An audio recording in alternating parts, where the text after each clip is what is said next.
that are due this week. I'm going to share a screen with you.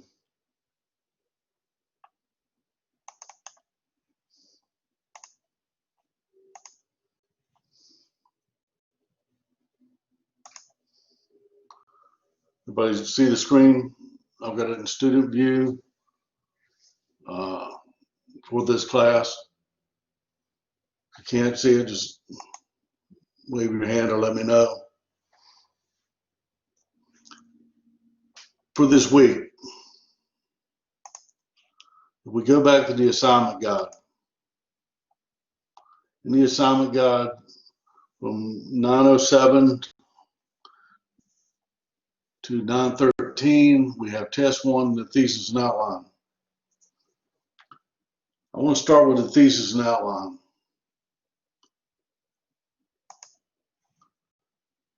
If you go to your class and you look at the policy analysis documents, you'll see a rubric, you'll see some content areas, some links that can take you to other sites. And Purdue OWL is a very good site as far as sourcing MLA format. Okay, they redirected it.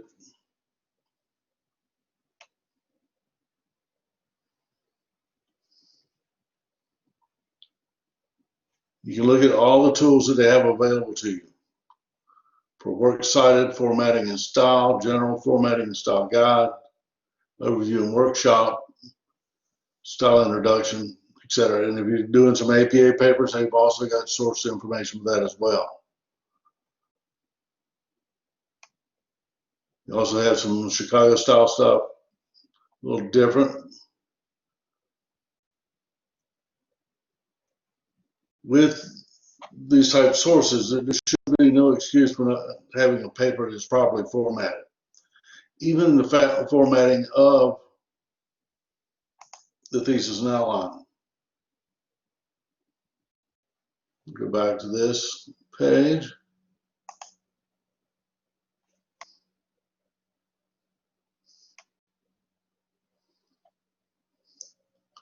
Here you can see some examples of theses and outlines that have been created in the past.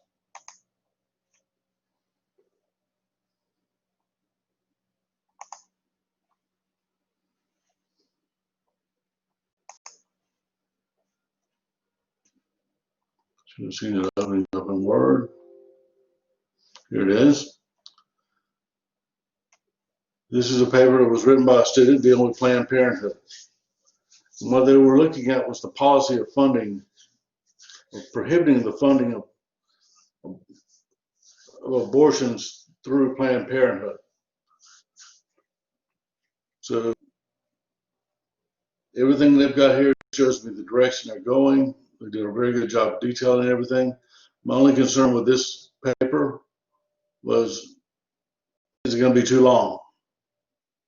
So we need to make sure when we look at all the materials, sometimes I'll suggest that you narrow the focus. The individual ended up writing a paper, did a fine job, and kept it within the word count.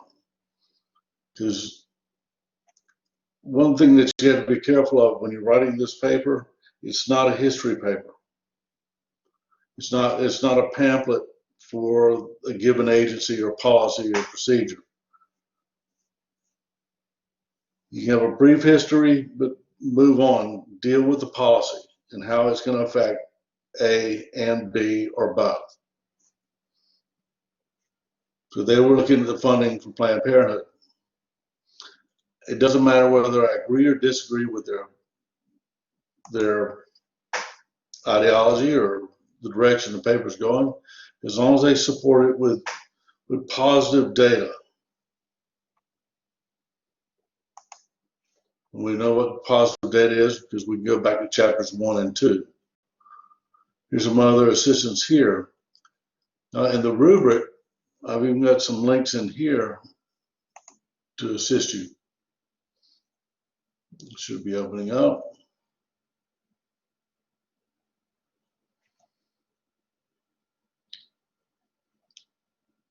shows the methodology of grading. I'm going to grade it holistically. I'm not your English professor. I'm not your history professor. I'm going to deal with economics and theories and concepts. And what I want to see is how you apply them to the policy or procedure you're analyzing. That's what I'm looking for, is understanding. Whether I agree or disagree, it doesn't matter. You have your thesis statement, your outline. As long as you support it or refute it, it doesn't matter. You're going to be doing the research. Now, I don't want a paper that's just all leaning to one side. Say, defund abortions, or just eliminate all guns and gun ownership. Those are very broad topics. Be very difficult to deal with. But I don't want you, if you bring up one of those type things, no funding for Planned Parenthood or confiscation of all guns, I want you to look at both sides, not just one. Look at both sides of the argument. The only way you can debate someone successfully is if you know as much about their position as they know about yours. Because you can go ahead and counter their arguments as they are given. Enlarge this a little bit. Construction of paper tells you the spacing, everything. This is all geared to the final paper. But I want you to follow MLA formats with your thesis and outline as well. Here's the rubric. Tips for writing policy analysis. We'll see if all the links are working today.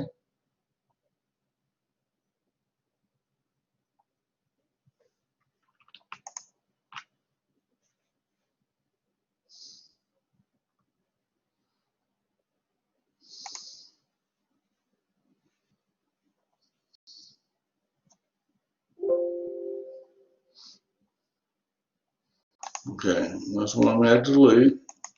I'll deal with that.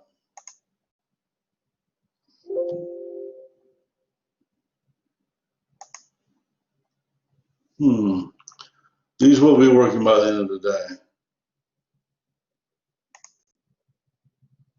For some reason, this is blocking those files.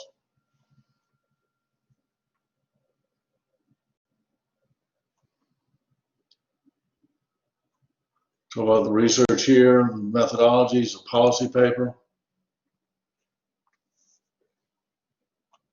It can be a county policy, a city policy, an ordinance. It could be federal law, it could be international law. There's a lot of things that you can talk about. Could it be one that's already been repealed? You can look at one that is repealed and you can identify the consequences of that repeal on all parties. So like HB2? HB2 is old law. Okay. That was in 2008. The HB2 is in 2016. No, that was 15. It was Okay. before the 2016 election. Yeah. It was 2015, 2014. And that is, it had an impact on the entire state of North Carolina. Now, if you want to, when was the repeal put in place? I want to say 2016 or 2017. I want to say, I don't know particularly. Okay, now what you can do is look at, if you do look at that, look at what economic gains and losses were incurred, one, with it in place, and two, without it in place. So but there was no economic gains with it in place.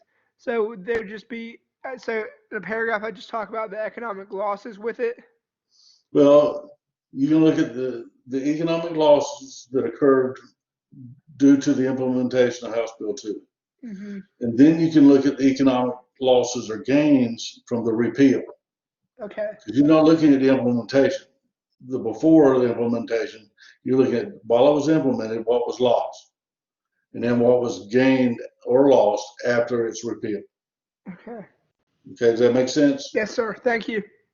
Okay. Anyone else have any questions as we go along? Feel free to ask.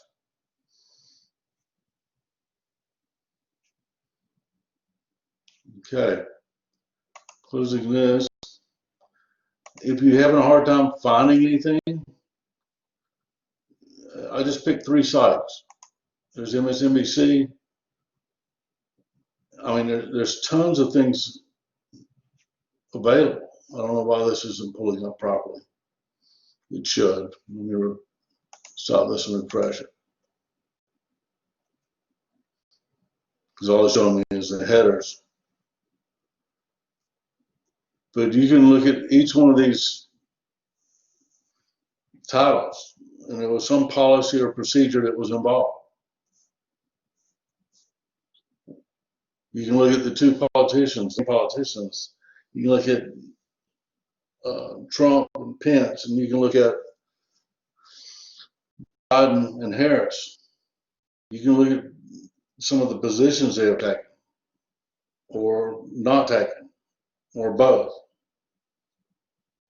So sometimes that is very good information as well. So not being able to find anything is not a real good response, because there are tons of materials out here. Just look at all these. You got the stimulus package. Schumer says the Dems won't vote the GOP stimulus bill. Biden counter Trump's economic recovery message. You can look at the material, what they're planning to do or not planning to do or change. You got a DOJ, Department of Justice wants to defend Trump against Jean Carroll lawsuit at taxpayer expense. You can look at that. Is that setting a precedent that's going to actually cost a lot of money? But you would have to look at how the DOJ responded in other presidencies as well. Okay? And COVID-19, I mean, you can go forever just on COVID-19. See, here's another group, Fox News, they've got tons of stuff as well. I don't care what political persuasion you are, it doesn't matter to me. I just want you to be able to use and understand economic theories and concepts. Any questions about that so far? I'm just wondering, what kind of topic is too broad? Would something like how the Jones Act affects the economy of Puerto Rico be too broad?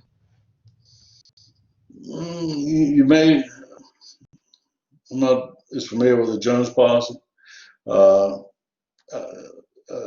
a recollection, but what is the basic summary of Jones law? Basically, it just states that all shipment done between 2 American cities has to be done on American ships with American crew. Right. That came about after the hurricane. Well, the law was repealed temporarily during the hurricane, but it's been around since the 50s. Yeah. Or actually earlier. Yeah, I think it's somewhat archaic in nature, unless because it was a whole different time during that period. It was pre and post World War II, and a lot of things happened there. You could look at that and determine what would be the impact of a repeal. Okay. Okay. That's a hypothetical, but it's still a policy analysis. Because I guarantee you, somebody sitting in an office somewhere that says, I wonder what will happen if they not just suspend, but remove Jones's Law. Okay. Okay. Now, if you just want to look at, in general, how does it impact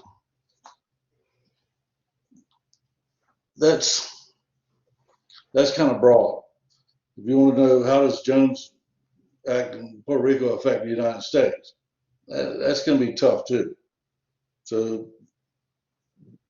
you'll know if you start writing and you just can't find an answer, or there's just tons and tons of materials, you may need to narrow the focus. Okay, sounds good to me. I had an individual, or I always have individuals that want to deal with legalization of marijuana. That's very broad. There's a lot of things involved there. And usually all their papers start out saying, well, George Washington and all these the founding fathers, they grew hemp. So everybody should be able to smoke marijuana. Well, the problem is there's a difference between hemp and marijuana. And even some of our legislators today don't know the difference between the two. Hemp is a very good product for fibers. It's tall and thin like bamboo, very strong fibers. Make paper, all kinds of materials with it, clothing, etc. And if you decide to stop by a hemp field and smoke a little bit and get high, you can smoke an entire acre and get a headache because the THC isn't there. So I want to make sure if you pick a topic like legalized marijuana, you look at it not with blinders, but you need to narrow down the focus.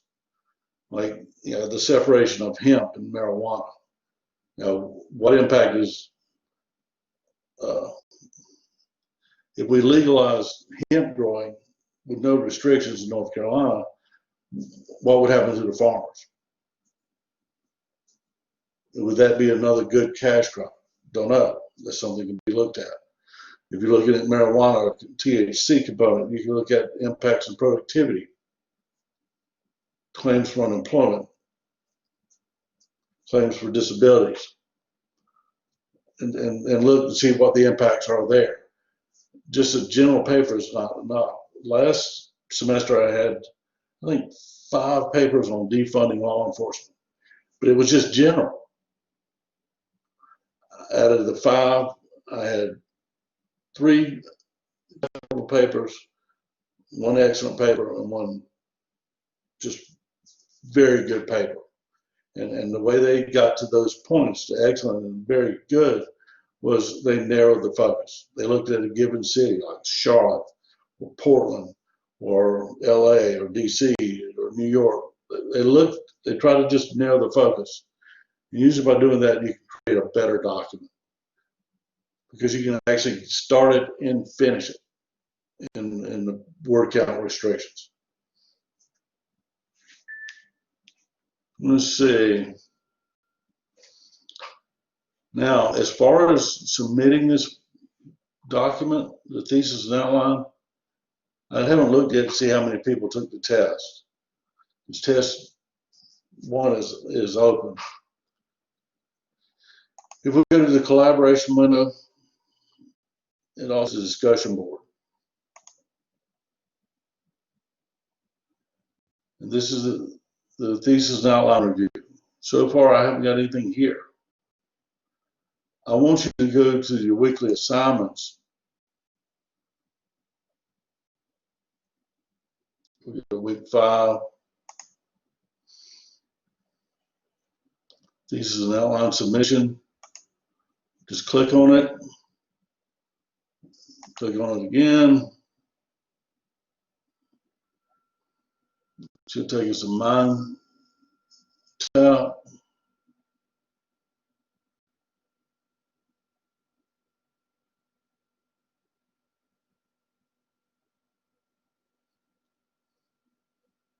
Hopefully it's not going to bring up grade book. It shouldn't.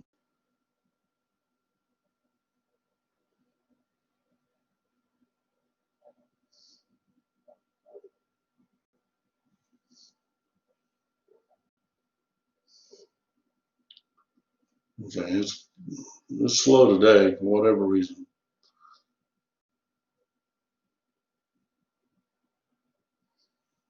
Here,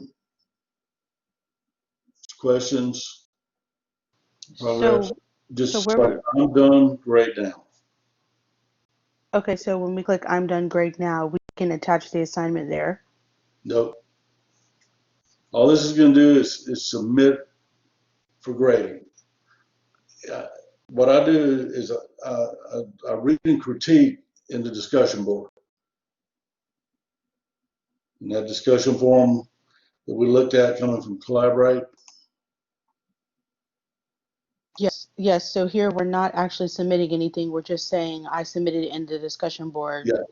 And then Okay. I'm going to go to the discussion board and find it, and I'll read it and I'll critique it. Now, if there's major issues that I think need to be addressed, I may send you an individual email, but general discussion and direction, I'm going to post it with your thesis and outline.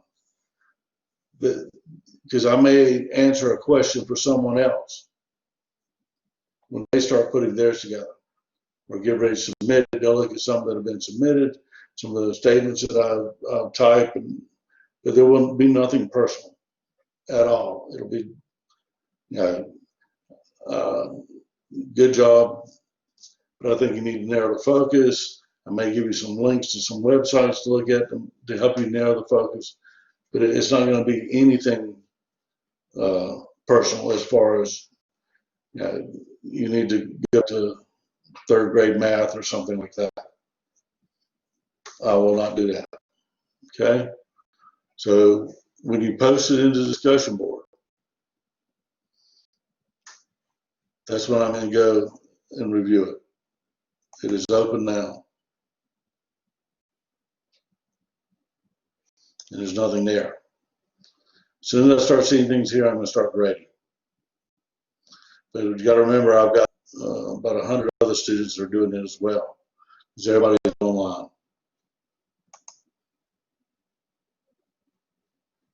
Now, here's the other thing that's going to happen, and I want to make sure everybody understands this. Once you hit this, I'm done, grade assignment now, it's going to say yes, grade assignment. Please wait a moment. It gives me my grade. It says my grade is 0. This is what's going to show up in the grade book as well. This will not change until after I go into discussion board, whatever commentary or constructive criticism I have or suggestions, then I'll go back and change that 0 to 100%. But just the submission is going to be a 0. But realize that's going to change. And we'll see the same thing occur when we do the peer review and when the final papers come in. Because once the final papers come in, it may take me a week and a half to get all these graded. So don't get upset or concerned in any way because it says a 0. If you turn something in, you will get a grade. Now, if you see a 0 and then you realize I didn't post it, just let me know the date in which you posted to submit it. Does that resolve any questions about the submission? Is everybody good with that? Yes. Okay. So make sure you go into the forum, thesis and outline review, the student discussion board. This is in the student view, so this is how you see it.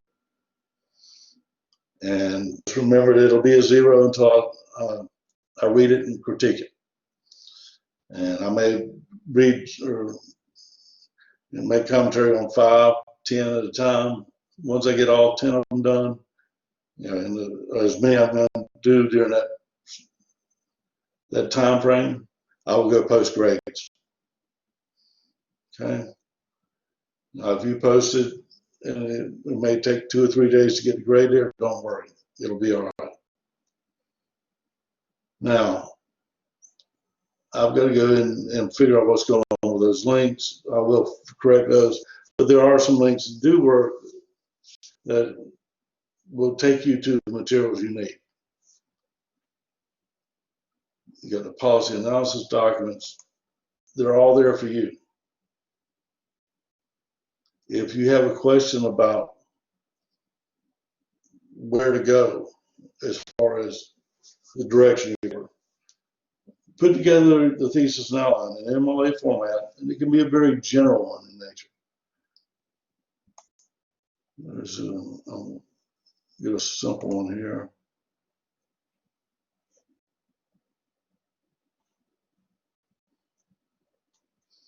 See, this is very general in nature. That's all I need.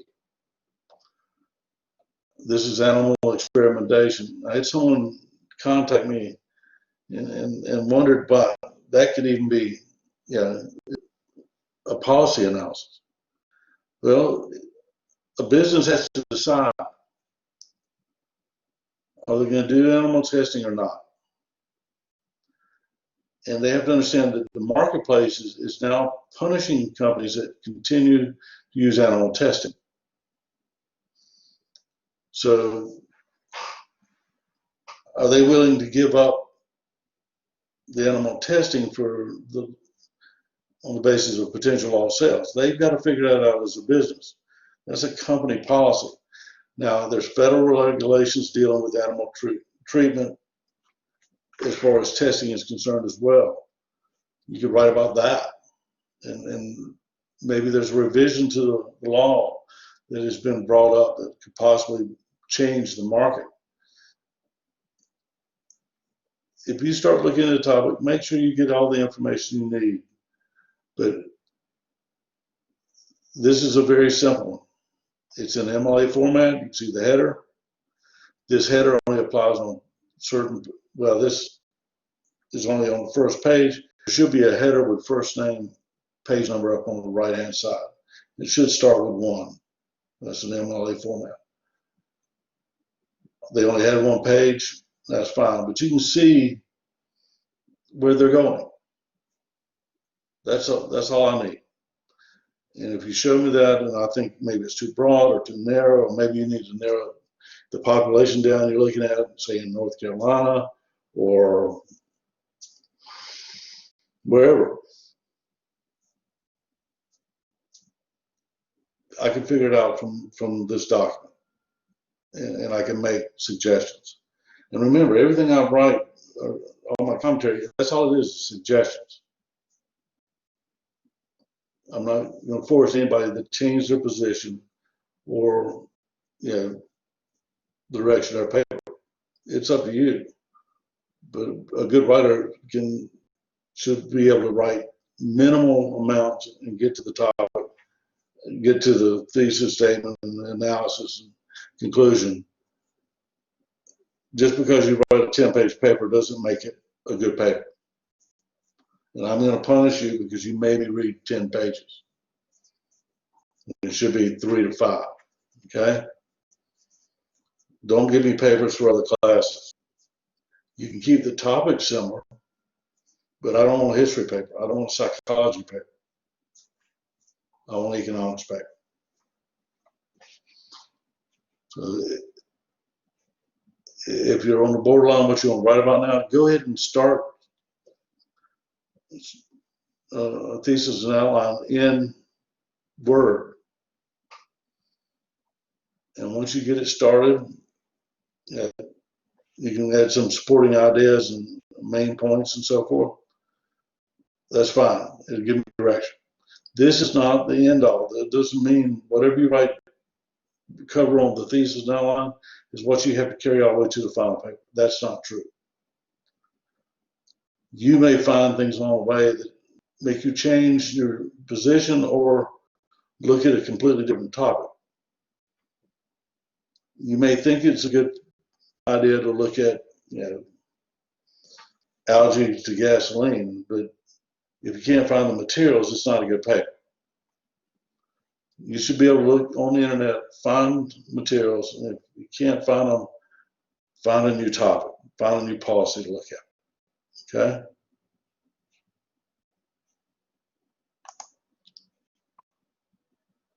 I'm going to check these, and if I need to correct them, I will. I want to make sure they all work. And maybe just the browser that's not letting me go in, so I'm going to check that as well.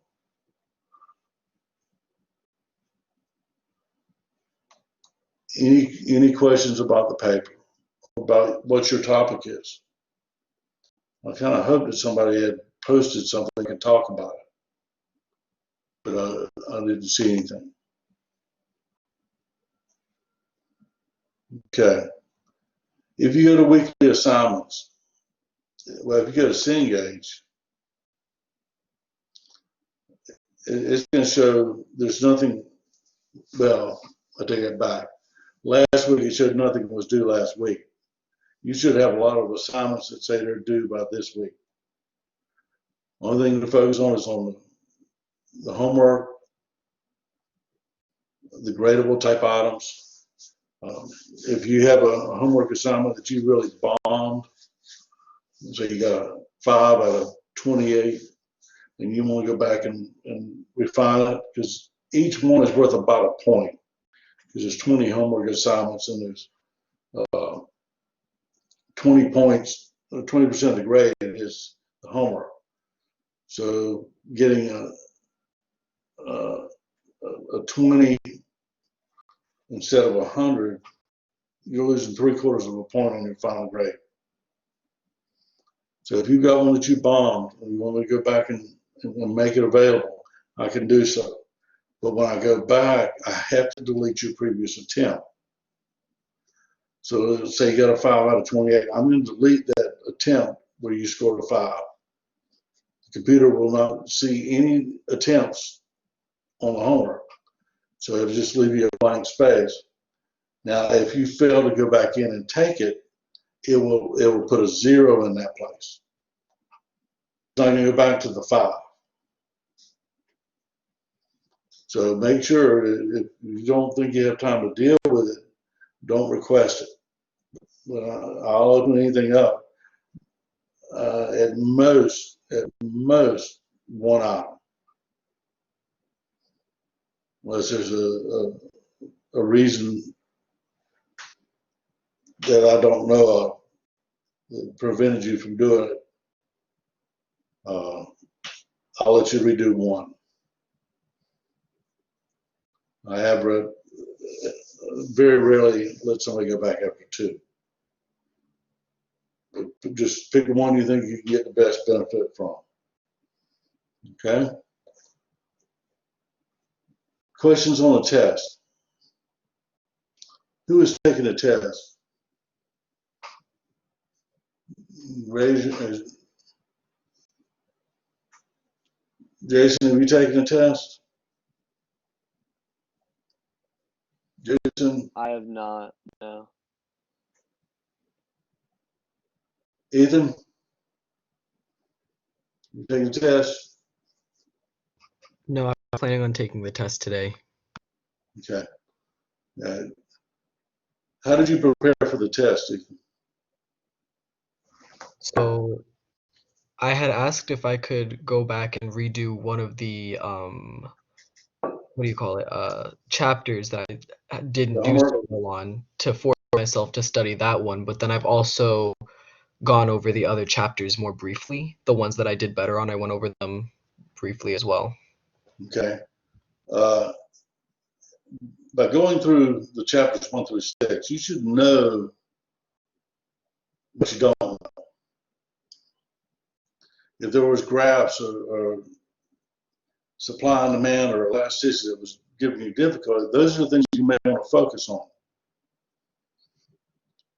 And if you go to course documents, there's the lecture notes, PowerPoints, everything for test 1.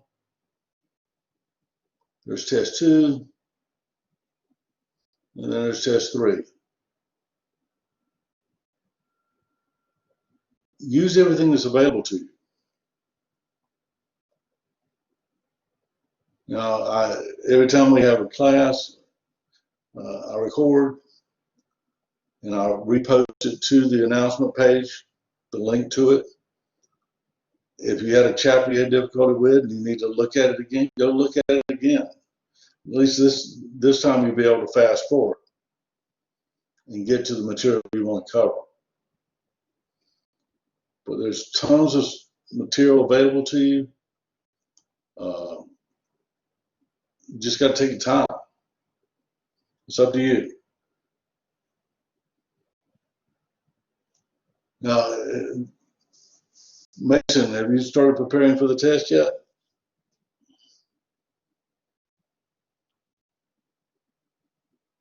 I have not yet. Okay.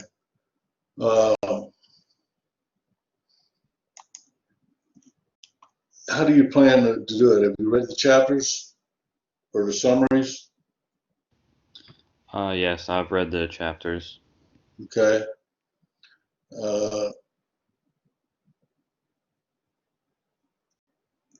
Let's say you have 2 attempts at this test. It's going to give you immediate feedback after the first attempt. And you should be able to see the areas in which you're weak. Now, sometimes you'll just find out that you didn't read the question correctly and you selected the wrong answer. Even though you knew the right answer, you selected the wrong. So be careful when you're reading these questions. But I want you to have instant feedback so you can see what you did wrong. And then you can go back and fix it before you go in and take the second attempt. It's not going to be the same test. It's going to be a completely different order. There's algorithms in there that's going to change the numbers and the equations, all that stuff. So you're not going to get the exact test again, but you can. It's going to cover the same 6 chapters.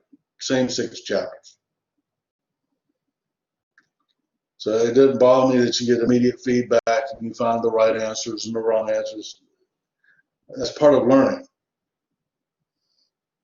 But if you take it the first attempt and you score 50, and see you start the second attempt 10 minutes later, you didn't learn anything from that first attempt.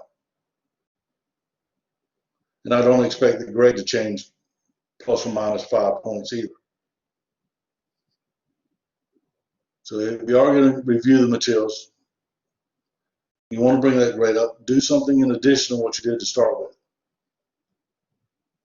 So if you read the chapters and the summaries and you score 60, go back and look at the PowerPoints. Go to the, if you go into the textbook and the weekly assignments, let's go to 4. We're looking at chapter 6. And we're looking at the support materials for week 4. There's several out here. You can price floor, price ceilings. You got analyzing the impact of bonding price floor in the market, and the same thing. You got equilibrium price and quantity, but you got the graphing information here. Use all the tools available to you. Everything. Just add something else to it. If you want to improve your score, add something to it. If you think you're ready for the test,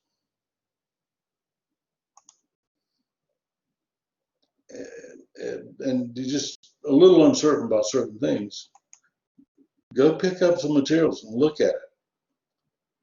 Don't study your brains out for 5 hours to take this test and then close the book and start the test.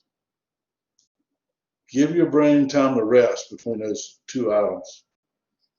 If you're prepared and you studied the right things, 30-minute gap, you let your body just relax, is not going to hamper your grade at all. If you're ready, you're ready. So use all these tools that are available to you. You got quick quiz, you got supply and demand, these are interactions, interactive book,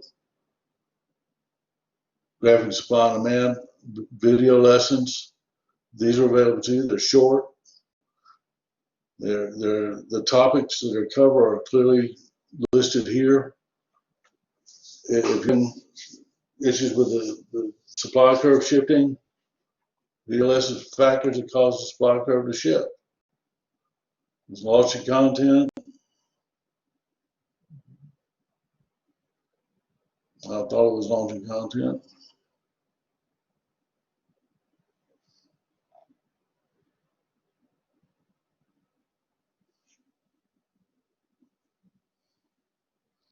I'm wondering if this is Firefox. Let me try it in a different browser. I should have seen video coming up. Maybe I have a blocker that's causing a problem.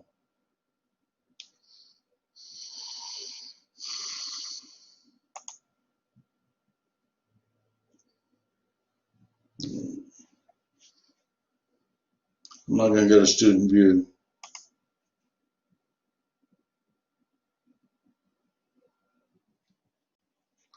Go back to week 3.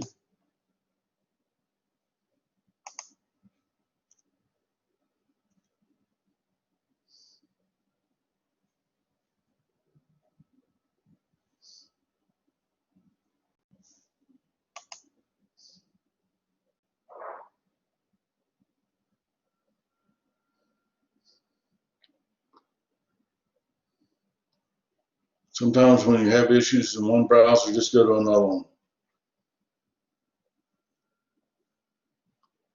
And it shows the class average and grade right now. It doesn't show individual grades. There's your video lesson. Quantity of the good. Week 4. What shows a higher quantity supplied by the right any given price? The supply of lattes increases as seen by the rightward shift of the supply curve. Use everything that's available to you. If you're 90% think you're ready to take tests, go review some of these, the chapters you had difficulty with. It's all there for the taking.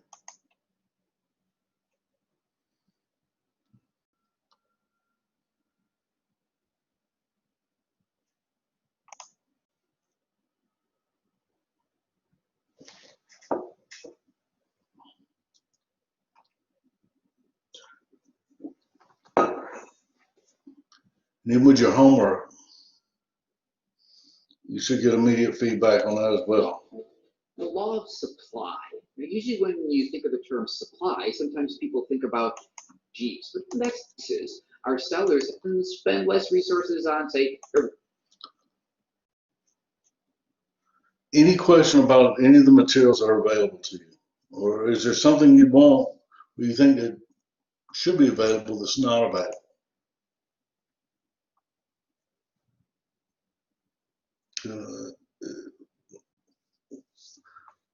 When I looked at week 5, it showed that 148 items were due this week. That looks bad. But you're only looking at 7 gradable assignments. Chapter 1, Chapter 2, 3, 4, and 5, and 6, 8. And then the thesis outline and the test. So there's 140 items there to support you in preparing for this test. After everybody gets through with the first test, when we get to test 2, we're going to talk about it again. You're going to know what worked and did not work when you went into test 1. And be honest about what you did and did not do. If you didn't read the chapters, but you read the summaries, let me know that. Because I would suggest it if you're doing the summaries, go to the PowerPoint presentations and look at the short videos that are available in MindTap. They're excellent as far as preparing you for that given topic.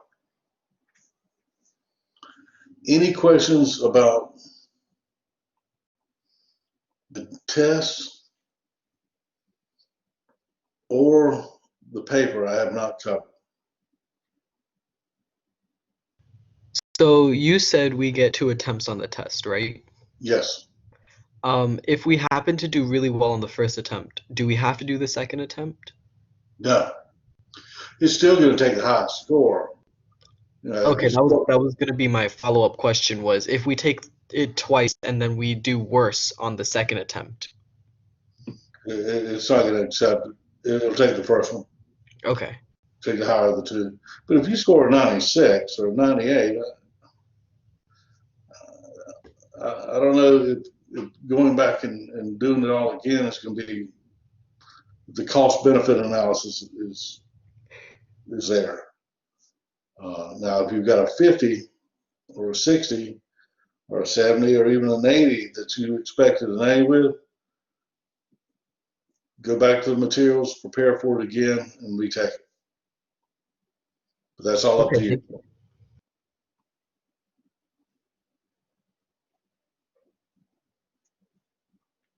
Alexa, do you have any questions? I'm not sure. Oh, not Alexa, excuse me. Alexis.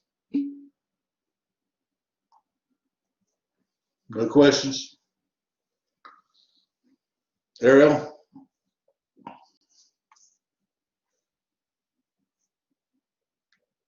Any questions from you, Ariel? Elizabeth? No, sir. Okay. Elizabeth, what is your paper looking at? What are your topic? What are you looking at? I still really haven't figured it out. Okay. The sooner you can get something posted, the best. I'm not looking for, a perfect thesis and outline, because I know it's the beginning of the writing process, but as soon as you can put one together that we can discuss, please post it, okay?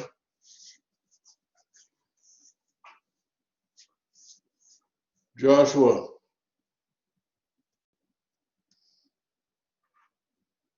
Is yours posted?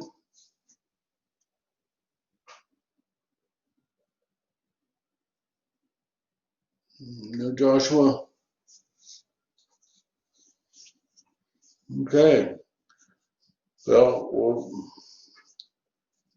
I can't give you any more resources than I already given you.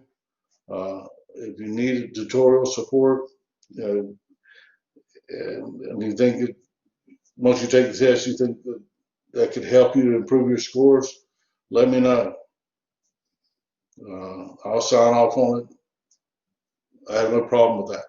My objective is to get you through this textbook, and hopefully you retain something 5, 10, 20 years from now on basic supply and demand, basic economics theories and concepts. That's my job. And I'll supply anything I can to get you through this. But you got to put forth the effort, okay?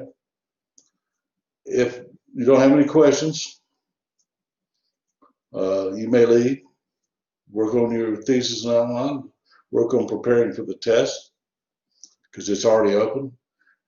At least if you're concerned about the test, at least get the first attempt done before the weekend.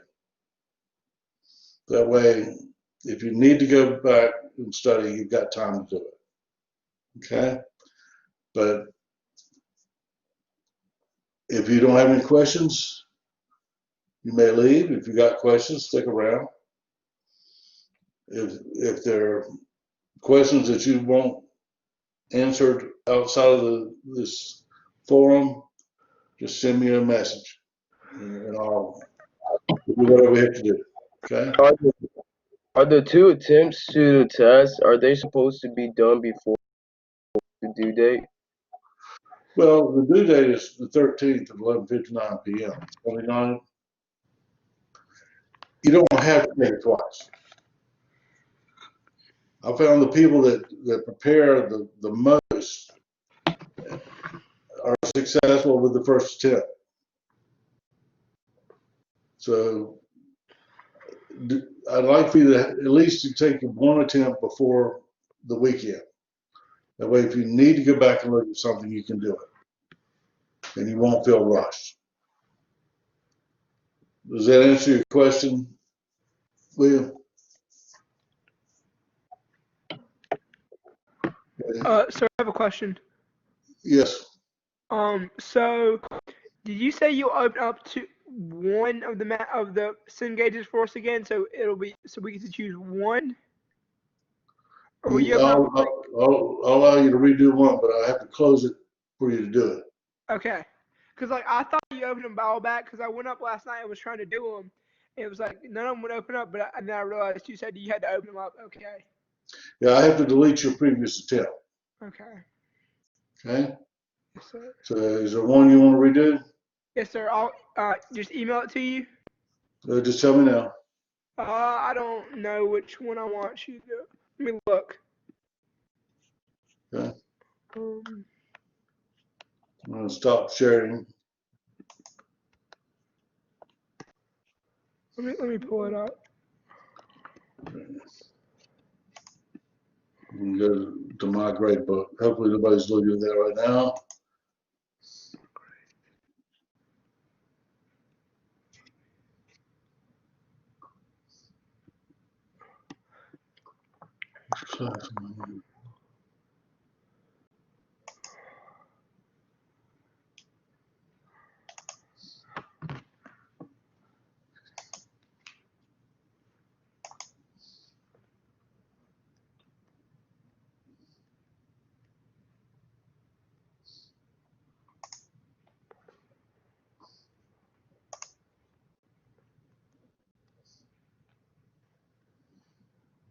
Okay. William, I would say 3 or 5. Yeah, I'm trying to decide. Can I go back and look at? Can I go back and look at them, and then I'll email you when I'm if whichever because I think I'm gonna go with 3 because 5 was just very hard. But or if I chose 5, would you be able to help me with it? When you look at 5, just let me know what materials you need help on. Okay. And we'll make sure you have the materials available. Okay. Let me look. Now, let's say you get in there with 5 and you just can't overcome that. Yes, sir. Just write down what that score is. I'll make a mental note of it now. Okay. I could reinstitute that grade. Let's say you go in and you put a 3 in. I'll raise it back up to where it was at. And then if you want to go after the other one, you can. But I don't want you to chase these down trying to boost the grade there when you need to be studying for the test and the thesis now. Yes, sir. Okay? Yes, sir. You still got 6 to do, right?